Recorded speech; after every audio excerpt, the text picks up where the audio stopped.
Choosing what to watch. Night after night. The flicking through. The endless searching is a nightmare. We want to help you. On our brand new podcast, Off the Telly, we share what we've been watching. Gladiators. Loads of games, loads of fun, loads of screaming. Lovely. Off the Telly with me, Joanna Page. And me, Natalie Cassidy. So your evenings can be a little less searching. And a lot more watching. Listen on BBC Sounds. BBC Sounds. Music, radio, podcasts.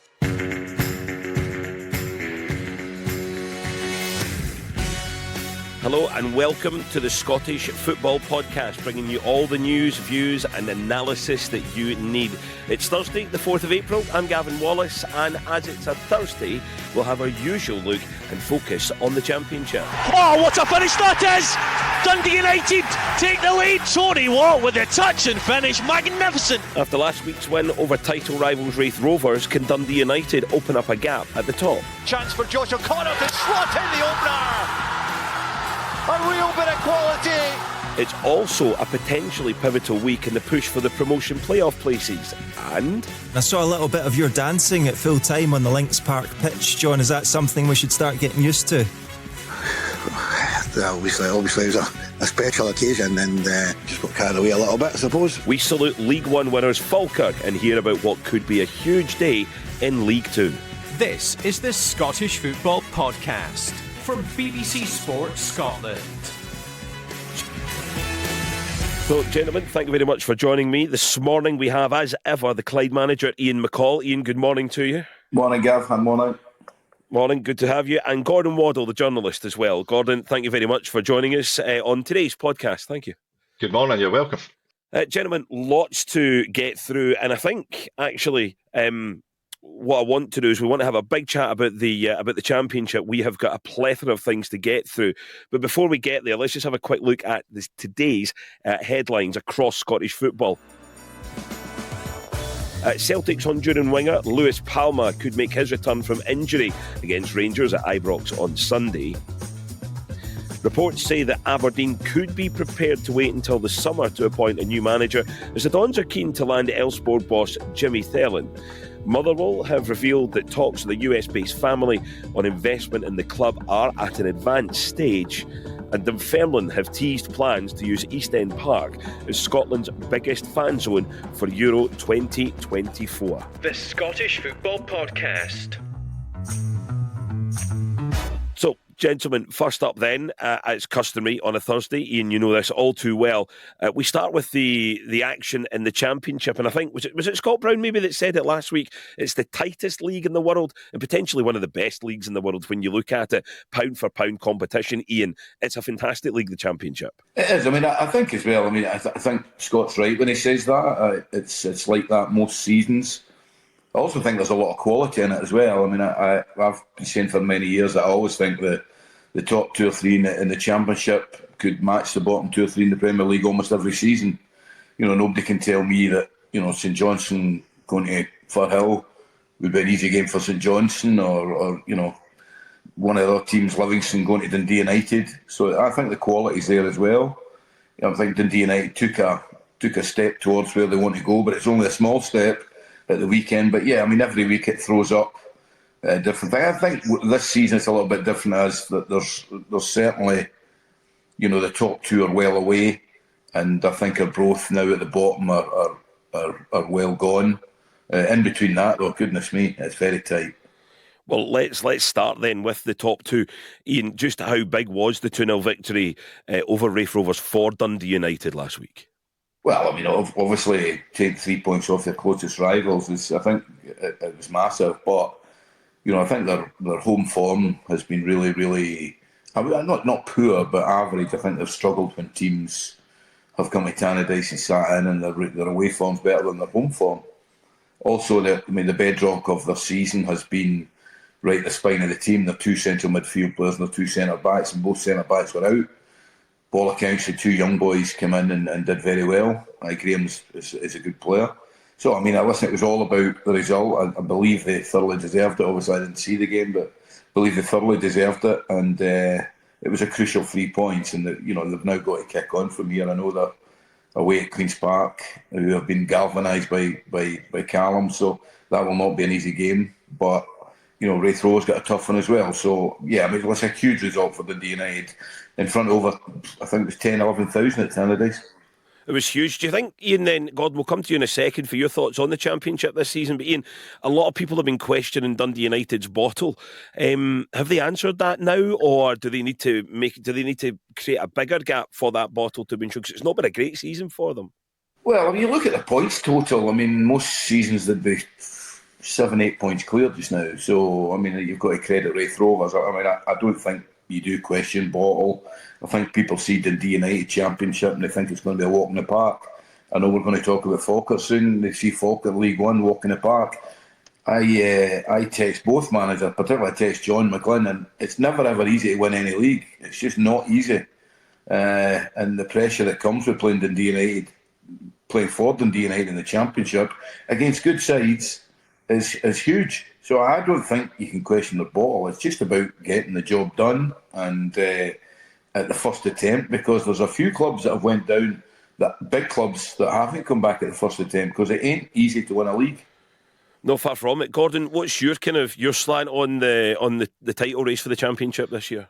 I think it's great that there is an actual race, you know, and as Collie says, Wraith's kind of resurgence this year, you know, it's a lot of credit because they've had a lot going on behind the scenes at the club as well, and the fact that they've managed to create this kind of, you know, stability on the field as well as, you know, as kind of getting their act together off it with Andy Barrowman taking the reins up there. I think it's fantastic to see. But I'm just looking down the list of fixtures. There is not a single game where there is not tons at stake. I mean, everybody's got something to play for, you know. And I mean, if you look at, I mean, obviously right from the bottom, you've got Inverness, Arbroath, and the chance to avoid that playoff place. I kind of agree with Collie, and I think Arbroath have probably run their race now. But I mean, they've lost 5 on the bounce now. But if you look at everybody else, everybody's either looking over their shoulder or looking up, or in fact, I mean, there are some teams who are probably still just about doing both. You know, I mean, there's that kind of middle ground in there is just insane. But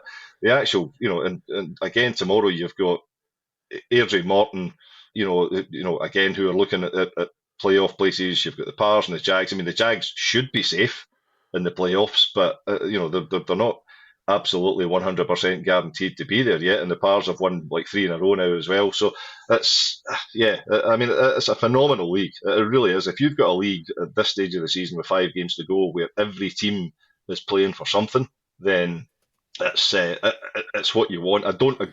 I never have agreed with the playoff system as such. I don't like the playoff system, but you can't deny that it creates a level of drama that wouldn't necessarily be there. The fact that you've got 4 involved at the top and 2 involved at the bottom, but that 4 in the middle ground, you know, there's just nobody that can be considered kind of like cushy at the moment. I mean, probably in League One's kind of similar, I suppose, as well. And as you know, you've maybe only got Kelty who are in a kind of no man's land there, and everybody else is still playing for something too. But it's something else. The Championship this year, it really is. I'd be interested. I mean, Raith Air, I think I can remember was it the 4-4 game that they had together the last time they were at Starks Park, which was just before Christmas, which was a phenomenal game of football when Lewis Vaughan scored in injury time, and I think that will be an absolute belter. I think because obviously Ayr are still kind of clinging on to their hopes as well. But tremendous day. I want to talk about Queen's Park against Dundee United in just a second, because there's been a bit of a resurgence at Queen's Park of late. But Ian, interesting to hear from a journalistic point of view there that Gordon doesn't agree with the playoff system. As a manager, and obviously you're synonymous with Partick Thistle, you know the Championship inside out, you've been at Ayr United as well. What's your kind of take on it as a manager? Does it help with team talks? Do you agree with it? What do you think about the playoffs? Well, as a manager, it's pretty simple for me. If the club, say I was still at Thistle or Clyde next season, if we do okay this season, if we finish 4th in the league, 20 points behind second place, then I completely agree with the playoffs. If we finish in second, 20 points ahead of 4th, then I don't disagree with having the playoffs. I just don't, especially in the Championship. I don't like the system and how heavily weighted it is towards the protectionism for the team coming down. from the Premiership. The existence of playoffs is absolutely great, and I think Ian's right. As a motivational tool, it's fine, but it's just the Championship in particular is because of the weighting of 4 having to play 3, the 3 having to play 2, and then by the time you get to play the 11th team in the Premiership, that's the bit I don't like, but it creates drama. Yeah, ultimately you've got to say it's been good, at all levels. They're trying to develop excitement, etc. at the end of the season for these games. Everybody in the media keeps saying, we hate these nothing games, but every league in the world has nothing games. That's just what football is. Not every game can matter and be huge, but it's still a game of football to some people. So I think they've been good. I think it's been a success story. I get Gordon's point about it is weighted towards the Premier League team. They do play a couple more games after the split. So yeah, it's been good. It does gender a real level of excitement. Queen's Park then obviously taking on Dundee United. We've seen Queen's Park is maybe a resurgence a right word since maybe the turn of the year. It's going to pose big challenges for Jim Goodwin's men this weekend, isn't it? Yeah, but I don't know about resurgence, but it really, for me anyway, it wasn't really rocket science. They just needed to try and bring in 3 or 4 more experienced players, and maybe still try to play, the type of football they were trying to play, but just not be daft about it. Sometimes, the ball has to go forward. Sometimes it has to be cleared. And they've brought in 2 or 3 boys with experience that have really, really helped them. I think it would be odd for them to, because they're not away from 9th place yet if Inverness win tomorrow. And it'll be odd if they've got a striker there, Rudy Payne, who's second, I think, in goal scored only to Brian Graham. So it'd be odd if they get pulled into that with somebody that scored 20 plus goals in a season. So yeah, I think they've turned it around a wee bit, but I didn't think it required huge surgery. I think the setup behind the scenes there now, my old pal Owen Coyle was the manager, is absolutely terrific. They just had to be a bit more pragmatic. And Dunfermline, Gordon, have came from nowhere in the past few weeks as well. They're sitting 5th, a point or so behind Airdrie. They've got Partick Thistle on Saturday. Maybe they can keep the pressure up on the rivals for 4th. Thistle, as we've mentioned, on great form as well. Chris Doolan doing a good job, having won their last 3 there as well. So there is no meaningless games, as Ian says. It does happen during the season, but, Dunfermline, they've got a chance.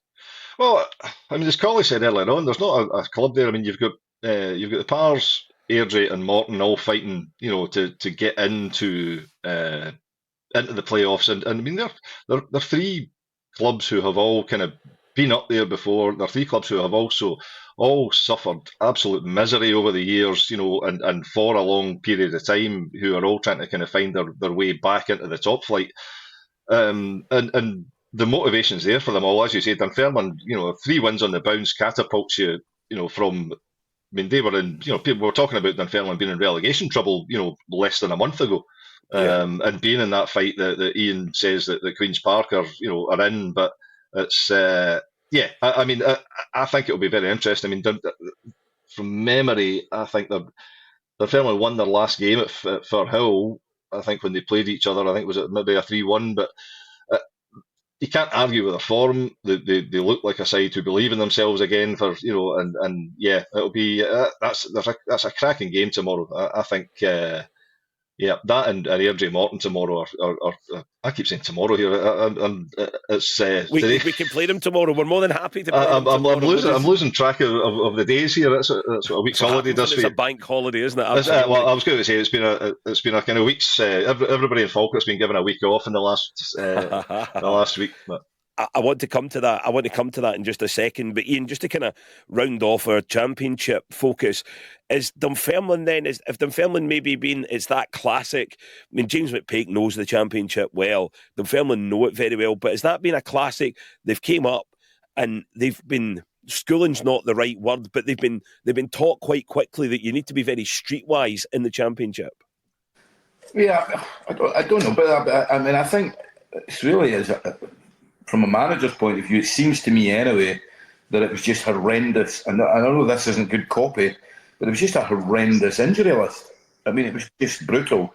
I know what that's like. It's cost me before. So But they had real, I mean, they've still got one or two of their centre-backs out, but at one stage I think had 8, 9, 10, almost starters out. They're beginning to come back. I think one of the centre-backs, Benedictus, is back in, which allows a very important player like Chris Hamilton to play midfield. And I think there has been Hosler back. We saw him score 2 goals against Dundee United on the TV on BBC the other week. So, I just think they're getting players back. I still think they've got to be aiming for top 4 in Dunfermline Athletic in the Championship. I don't think they should need a season of stability, but they were really crucified with injuries during the season. It just shows you, though, doesn't it, Ian, that if you are, as you say, crucified with injuries, then that league will just swallow you right up and you can be in all sorts of trouble. But now, as they're getting their players back, they've got this good chance to kind of progress. Absolutely, and just as I said, I think we're going to talk about Falkirk in a minute, but I think it's the same for Falkirk next season. Falkirk won't be coming up with the Championship to just stay up, just to solidify. No chance. Either should Dunfermline. These are big clubs. They've got to be up at the top end of the Championship, like Partick Thistle, like Dundee United, like Wraith, competing to try and get into the Premier League. And I'm sure that would have been the aim for Dunfermline and for James at the start of the season. But they have been obliterated by injuries. But they're now coming, and they may be coming just at the right time.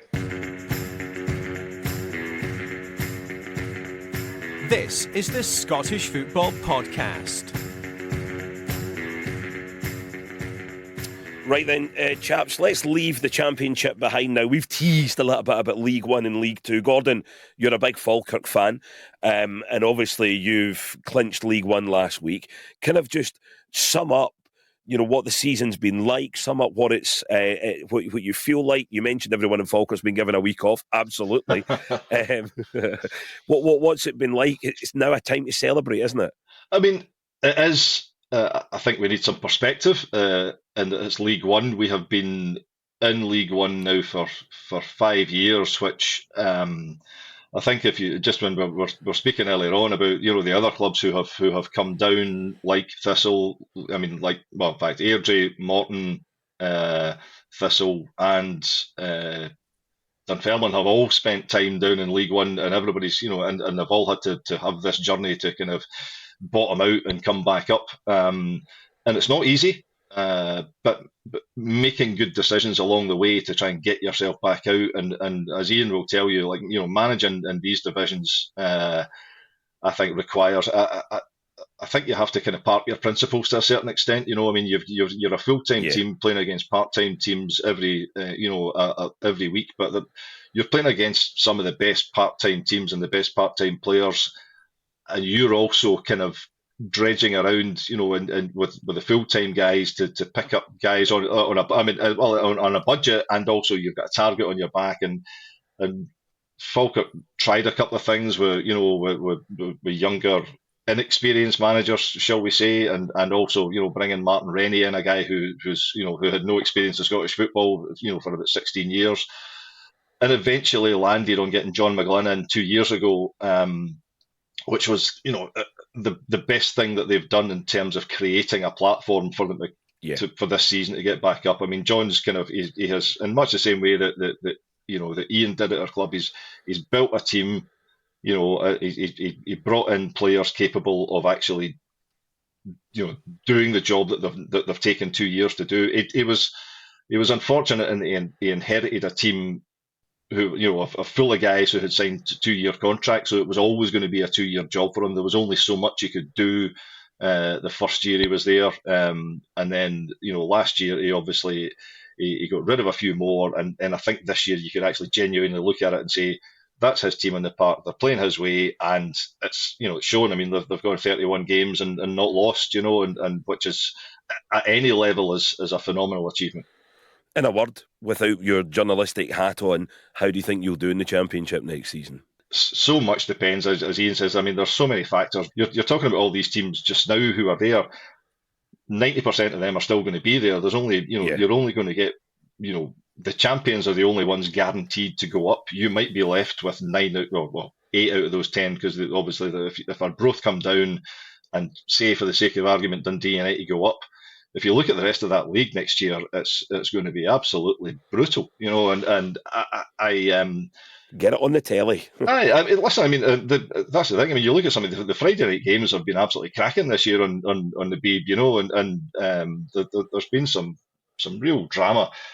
How they'll do, you know, I mean, it again depends what you do over the summer. It depends on how much you invest. I mean, like as Dundee United have shown, it's not really necessarily about, you know, investing fortunes in your team, which they have done. It guarantees you absolutely nothing, you know, because as Ian says, you know, people look at their squad and look at their turnover and their investment and their, you know, people just automatically think, well, Dundee United are going to walk away with that, and it doesn't happen in that league. Everybody's capable of taking a bite out of you. So, yeah, I suspect that if I'm John McGlynn going up there, I'm going to probably try and manage expectation and not have people kind of getting too carried away. You know, it's very, very rare that teams do a 2-league bounce and just go League One, you know, Championship straight up. I mean, I'm trying to think who the last. I mean, Livingston did it under Hoppy. You know, is that? Yeah, it's maybe the last ones. I can't remember who else. It's unbelievably difficult. You say it's brutal. It's even Rangers didn't really do it, tough. You know, if you want to look at that, I mean, yeah, I think Hearts as well. So it's very, very difficult when you're in there. I want to just cover before we head off as well. Ian, your Clyde team have got the chance to get off the foot of League Two for the first time in a while. If you beat 9th place Stranraer this weekend, that's a real 6-pointer for you guys, isn't it? How are you feeling going into that? Plus, Stenhousemuir could obviously clinch League Two. Are they worthy winners, do you think? Yeah, I mean, firstly, yes. I mean, Gary Naismith has been terrific. We were training there before. That was another thing we tried to change. We had to change. So there are an awful lot of good people at Stenhousemuir. Gordon will know them as well. Ian McMahon, the chairman, and it is your archetypal community club. It does an awful lot of work for the people in this community. So, and they've been the best team, I would say. And I think it's a matter of time when they clinch it. Whether they'll do it on Saturday, I don't know. In terms of our game, it's a big game, but we feel as if since the start of January, when we turned things around quite slowly, the results have certainly picked up. We're on form. We'd probably have been in the top 4, but it seems every week is a really, really big game, and there's three teams down there, and maybe another 2 that can still get pulled into it.